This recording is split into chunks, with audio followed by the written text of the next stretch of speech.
Olá, cursistas! Eu sou a Tatiane, Guarani Kaiowá, eu moro em Dourados, Mato Grosso do Sul e sou assistente social. Eu sou Estela, também sou assistente social, sou Caraí-Purutuia e vivo em Campo Grande, mas nasci em Dourados também. E fui feita e amada em Itaporã, do ladinho de Dourados. Gente, quando ela fala que ela é Caraí, é porque ela é não indígena no Guarani e Purutuia não indígena em Terena. São muitos os povos indígenas no Brasil e muitos povos que de origem de diferentes matrizes africanas do que é povo negro. E ainda tem vários povos tradicionais. Então, imagina que essa diversidade, ela é muito grande. E eu e a Tati não entendemos tudo, mas pensa num povo que gosta de aprender, nós duas.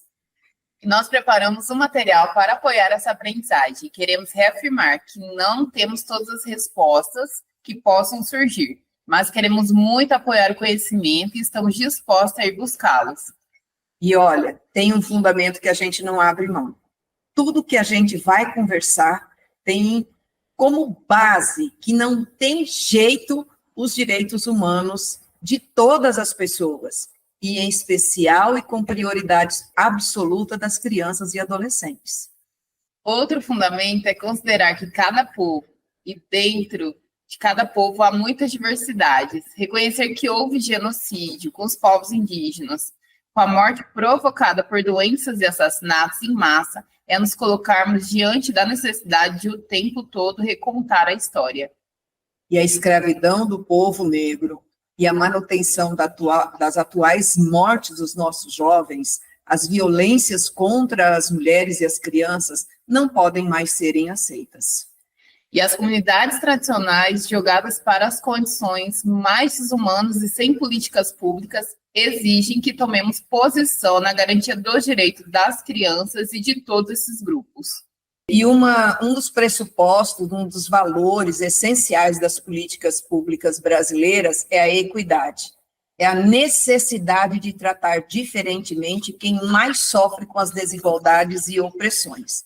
Nós já sabemos que a política econômica não muda a estratificação social. Pelo contrário, mantém os pobres sendo pobres, os ricos sendo ricos, e às vezes até aumenta a estratificação. Mas sabemos que é nas políticas sociais que a gente pode juntar pessoas e lutar pela mudança da realidade. Quase todo mundo sabe que foi na Constituição de 1988 que o Brasil passou a considerar o direito às políticas públicas de saúde, educação, de previdência, assistência social.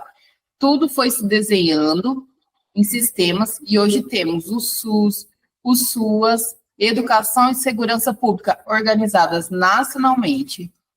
E essas políticas sociais, elas foram se organizando considerando as especificidades de cada grupo. Muitas delas demoraram muito para considerar isso, mas o que é fundamental para nós é saber que cada grupo e cada comunidade tem direitos a ser considerado de forma especial naquilo que tem de mais caro. Mas é tanto assunto que não tem como ser falado tudo nesse curso. Por isso, vamos lembrar que as conquistas inscritas na Constituição Federal não são suficientes. Temos que seguir atuando no nosso cotidiano e nas políticas para mudar a realidade. E quanto mais nos juntarmos em movimentos, mais será possível melhorar o mundo em que vivemos. Mas não vamos nos esquecer, houve muitas mortes e assassinatos, e muita desindianidade, muita desafricanidade.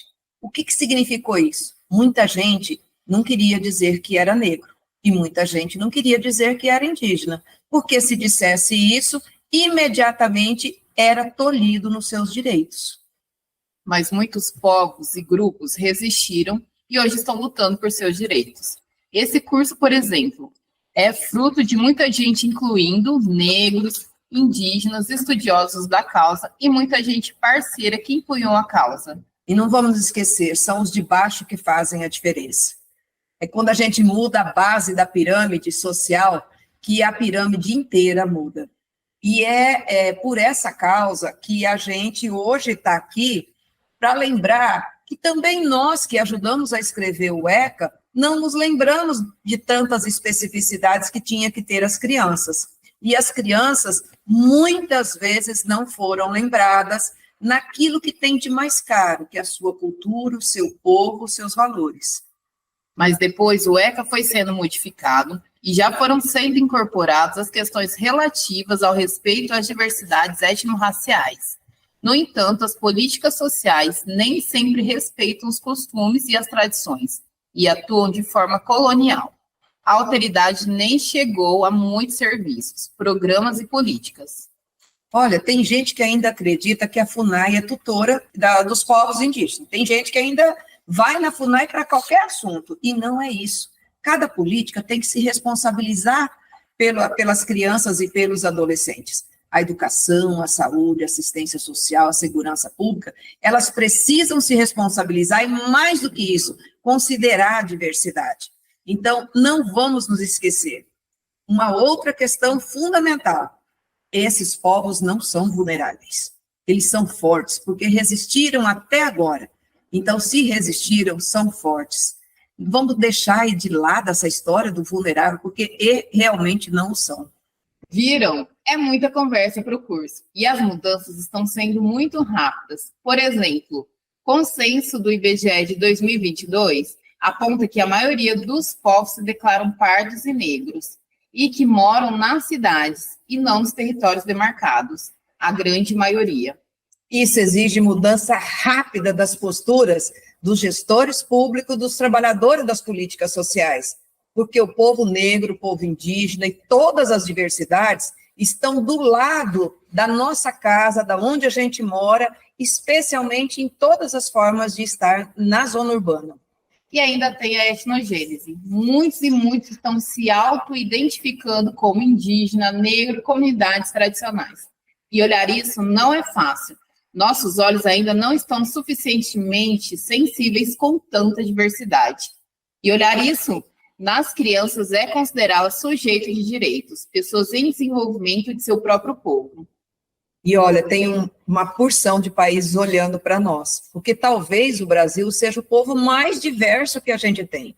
Aqui nós temos todos os povos, todas as migrações, todas as culturas. E olhar para nós é também de perceber como é que nós estamos tratando esse brilho da diversidade. O nosso país pode ser um grande exemplo de como é que a gente pode respeitar as diversidades das crianças. A história da Constituição do nosso Brasil é de muita violência, mas nós que estamos aqui, envolvidos nos direitos das crianças e dos adolescentes, estamos empenhados que tenhamos uma infância com menos violações de direitos. Esses desafios, eles são imensos, e significa, gente, que nós precisamos ter uma disciplina de aprender novos conceitos, aprender novas realidades que até então a gente não estava preparado. Mas a gente precisa, sobretudo, estar sensibilizado para encontrar essa diversidade em cada território e poder dizer ao mundo que nós respeitamos tudo isso e que essas diversidades têm direitos no Brasil. E construirmos debates que possam ir nos apoiando.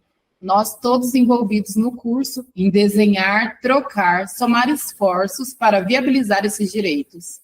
Por isso que esse curso é tão importante. O que a gente precisa mesmo é abrir o coração e as mentes e dizer que a gente vai aprender juntas e que a gente vai sair mais forte desse curso. Isso é que é importante. A gente não pode mais se fechar para o aprendizado, mas, sobretudo, por desaprendizado de tudo que sabíamos e que agora não vale mais. Não esgotarão de nenhuma forma os debates sociohistóricos, políticos, éticos e, sobretudo, dos movimentos que esses povos fizeram para chegarmos até aqui. As conquistas e desafios para implantar e implementar os direitos das crianças e dos adolescentes.